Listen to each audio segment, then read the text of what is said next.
So kalau nampak zaman-zaman dulu punya bangunan agak unik sebab dia tak mengalir terus. IR, Ya. ada soalan. Kalau saya nampak ni macam lekuk ni, apa function IR?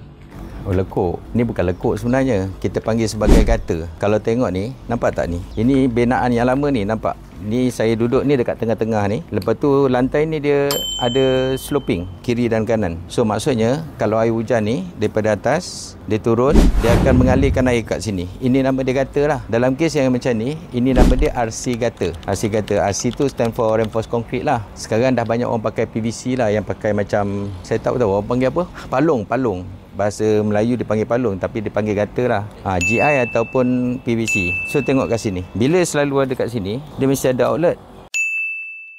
So outlet ni, ini style lama, nampak tak outlet ni? Dia kecil sini, lepas tu dia ada outlet kat sini, nampak? So kalau nampak zaman-zaman dulu punya bangunan agak unik sebab dia tak mengalir terus. Katakan ni dinding tu tadi, dia tak ada menitis terus. Dia gunakan dia panggil, kalau sekarang dia panggil ada rainwater downpipe. So dia extendkan tempat ni untuk keluar. This is beauty of older punya design lah, nak jadikan bangunan cantik. Belajar satu?